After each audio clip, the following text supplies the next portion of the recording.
Muito boa noite, é com muita alegria que nós começamos mais um programa Direção Espiritual. Hoje motivados por essa canção que nos lembra a passagem de Deus pela vida de muitas pessoas através de seu Filho Jesus. E até parece estranho quando a gente diz isso, né? Deus passando através de Jesus. É porque na verdade é apenas para a gente compreender, porque Jesus é Deus. Mas é essa presença do Pai entre nós na manifestação do Verbo. O Verbo encarnado. Deus fazendo a nova criação. É tão bonito isso na teologia, a gente compreender que a ação específica do Pai, que é criar o mundo, também acontece na ação do Filho, que é salvar-nos. A missão específica de Jesus é nos salvar. E no gesto de salvar, Deus recria a humanidade. É como se nós fôssemos mergulhados numa nova condição. Por isso, quando nós vamos batizar uma criança, nós invocamos o Espírito para que a ação criadora do Pai se manifeste naquela criança através da salvação que nos é oferecida em Jesus. Por isso a água, o simbolismo da água, como sendo uma oportunidade de nós lavarmos a criatura de todos os pecados cometidos, de todas as heranças que Adão nos deixa, aquela criança sendo revigorada, recebendo um novo ser, né, poderíamos dizer assim. São as condições adâmicas sendo sacramentadas pelos destinos crísticos. É o destino crístico dado àquela criança. É sua vocação a partir de hoje ser semelhante a Jesus. Está incorporado à vida de Deus a partir da filiação divina, que nos é oferecida de maneira salvífica em Jesus. Isso a gente sabe que não basta ser batizado. É preciso que a gente viva diariamente esse novo batismo, que é a vida. Hoje nós tivemos a oportunidade de receber um dia como um presente de Deus, e ao reassumir as consequências do meu batismo, porque o que é a consequência do batismo? É o cristianismo.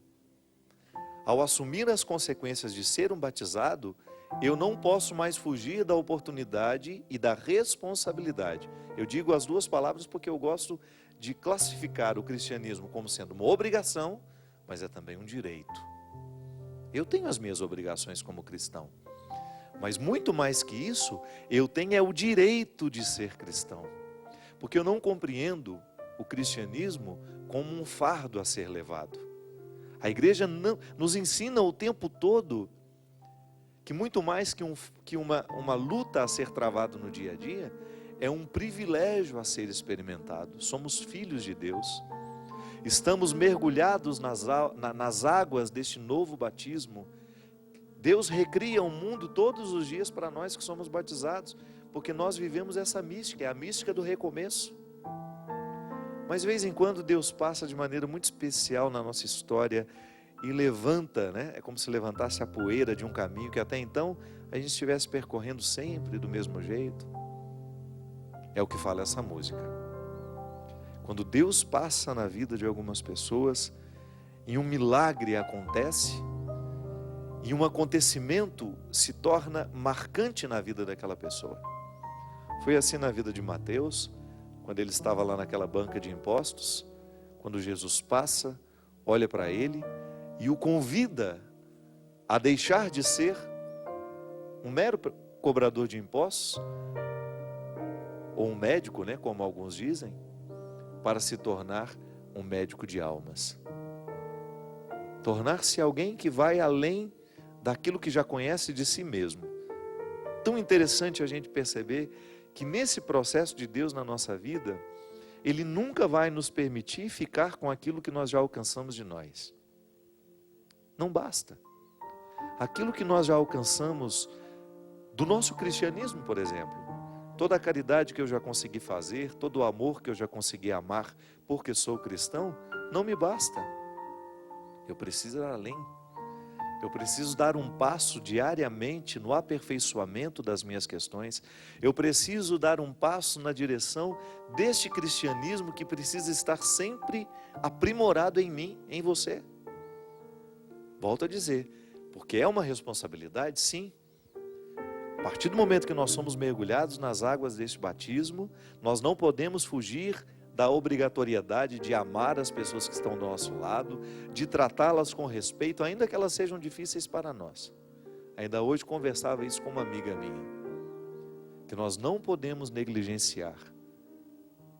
Nós precisamos tratar bem até mesmo as pessoas que são difíceis para nós, porque isso acontece. A gente tem uma antipatia natural, né? Não é assim? Boa noite, Cristian. Você também sofre disso, Cristian, ou não? Às vezes você tem dificuldade com algumas pessoas, e você nem sabe por quê, não é verdade? Você cria aquele obstáculo. Eu e você, porque somos cristãos, nós não podemos ficar com essa resposta rasa. Ah, eu não gosto daquela pessoa, eu tenho implicância dela, como às vezes a gente costumamos dizer. A nossa responsabilidade, porque somos cristãos, é dar um passo diariamente na superação de tudo isso. Porque nós somos cristãos. Eu não posso dar esse contratestemunho, eu não posso tratar mal uma pessoa, ainda que eu tenha motivos para dizer, eu não gosto dela, tudo bem, é no meu foro íntimo, né?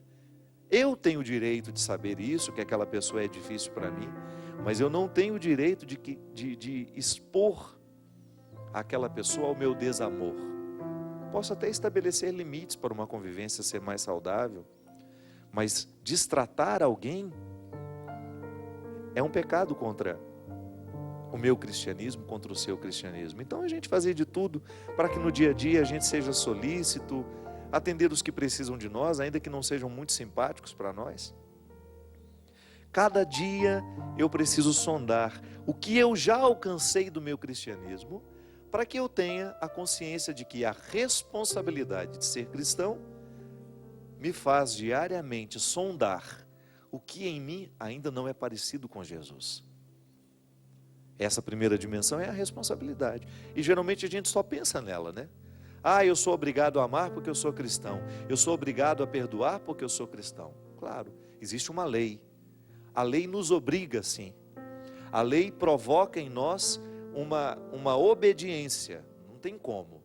Eu preciso obedecer às leis, que algumas eu resolvi escolher estar debaixo delas, outras não. O simples fato de ser um cidadão me coloca debaixo das leis da cidade, eu não tenho como fugir disso. Agora, quando eu escolho leis para seguir, ao escolher uma religião, por exemplo, eu estou escolhendo leis a que vou seguir. E se você quis ser cristão, se você aceitou ser mergulhado nessas águas e vive a dinâmica dessa recriação que Deus faz no mundo através de você, você não pode fugir da obrigação de amar. Ah, padre, mas é difícil. Ninguém prometeu que seria fácil. Mas a gente sabe que a obrigação do amor é também, nos seus bastidores, um privilégio. Então eu digo que o cristianismo é responsabilidade, mas é sobretudo um privilégio. E eu já me explico, para que você compreenda os avessos dessa responsabilidade. Ao viver a responsabilidade do cristianismo, que é amar, você começa a educar a sua alma naquilo que ela tem de mais profundo, naquilo que ela tem de mais machucado, digamos. Porque o amor, quando a gente tem dificuldade de amar alguém, não é porque a gente não quer amar, é porque alguma coisa dentro de nós está sendo contrário a isso. Ou porque somos machucados, ou porque tivemos traumas do passado que nos dificultam hoje na relação com aquela pessoa, ou até mesmo a nossa implicância com aquela pessoa é porque ela se parece demais com a gente, ou é porque a gente tem ciúme de alguma coisa que ela tem e a gente não tem. Cada um precisa ser honesto para descobrir. Mas ao viver, dar esse passo, ao aceitar esse desafio, de não ficar ali tratando mal ou de querer ir além, gente, eu vou me desafiar a tratar essa pessoa melhor, ainda que eu tenha dificuldades com ela. Você começa a entrar num território de gratuidade, minha gente, que é um privilégio e que só o cristianismo pode nos trazer. Aí você descobre que se você levar a sério a palavra de Jesus, você vai adentrar alguns territórios do seu coração que você nem sabia que existia. Você vai descobrir em você uma capacidade de superação, de amabilidade mesmo, que você só chega quando você aceita o desafio cristão. O padre Joãozinho é um homem que teve uma importância muito grande na minha vida. Já falei isso aqui várias vezes. E uma vez eu me lembro que ele disse para mim assim, numa direção espiritual que eu estava fazendo com ele, ele foi o meu diretor espiritual durante muitos anos, ele falou assim: Fábio, exercite-se em fazer coisas que você não gosta. Eu falei: meu Deus do céu, essa vida é tão curta, não é? Então, se você não gosta de jogar futebol, ainda uma vez por semana, vá jogar futebol com seus amigos, pelo simples fato de participar. Naquela época eu era seminarista e era difícil mesmo para mim jogar futebol. Eu nunca gostei de jogar futebol. Tem dificuldade de estudar piano? Vai lá, faça alguma coisa que te contraria. Mas para que isso? Eu tenho cada vez mais lutado para ter o direito de fazer as coisas com as quais eu me identifico. Só que aí você começa a tomar um prejuízo. Porque quando você faz alguma coisa que você não gosta, você precisa recrutar mais coisas dentro de você do que quando você faz uma coisa que você gosta. Aí ele me diz com muita sabedoria: você começa a criar reservas dentro de você, para você depois ter condições de superar as suas dificuldades. Nós estamos vivendo uma falta de água danada, não é? O que nós estamos fazendo? O estado de São Paulo está buscando as reservas da Cantareira, não é? Aquela água que a gente não vê, mas que está lá debaixo do solo e que agora, neste momento, está sendo usada para matar a sede de muita gente. Era disso que o padre Joãozinho falava para mim e que talvez naquele momento eu não tenha entendido tão bem como consigo entender hoje.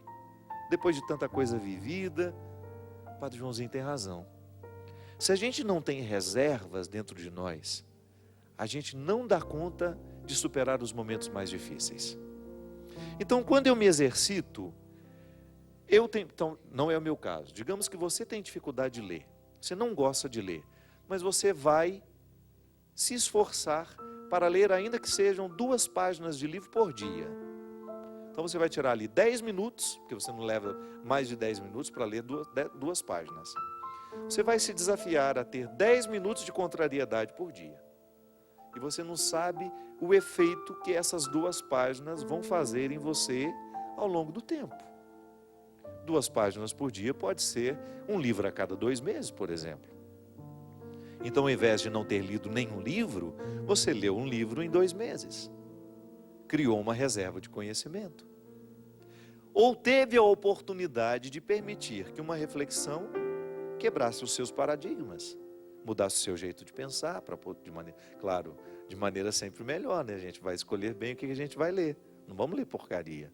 Vamos ler alguém que a gente sabe que vai interferir de maneira positiva em nós. A leitura é sempre isso.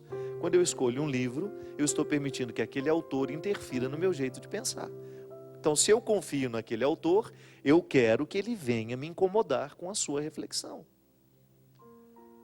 Quando eu faço alguma coisa que eu não gosto, eu crio dentro de mim uma reserva, para que depois, quando a vida me contrariar com coisas piores, eu tenha condições de continuar em pé e suportar aquele momento de dificuldade.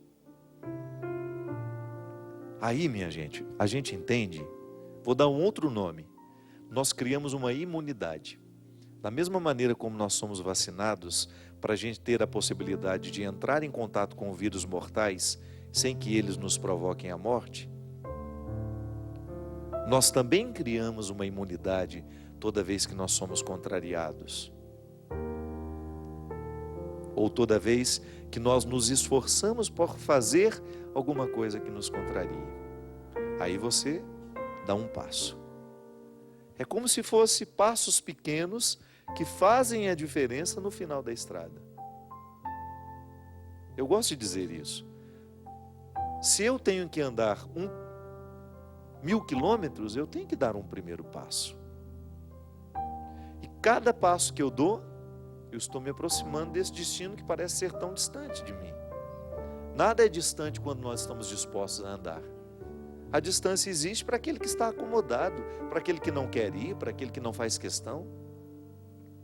para aquele que não se desafia diariamente, para aquele que não faz o seu esforço, aí a estrada é sempre muito longa. Mas para nós que aceitamos o desafio do cristianismo, para nós que acreditamos que a responsabilidade cristã também nos traz privilégios, que é a oportunidade de eu ter o meu coração melhorado, sentir que eu avanço diariamente, aí sim, eu me entusiasmo para sair do meu lugar e ir ao encontro desse Cristo que me desafia diariamente. É o que fez Zaqueu.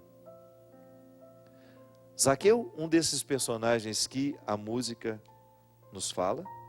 Essa música está aqui no meu novo trabalho, no meu CD Solo Sagrado. Essa canção belíssima do Nicodemos Costa, meu querido amigo da comunidade Shalom, um dos maiores compositores da música católica no Brasil. Eu fiz questão de colocar essa música no meu CD novo. Zaqueu, um dos personagens dessa música, fez uma experiência lindíssima.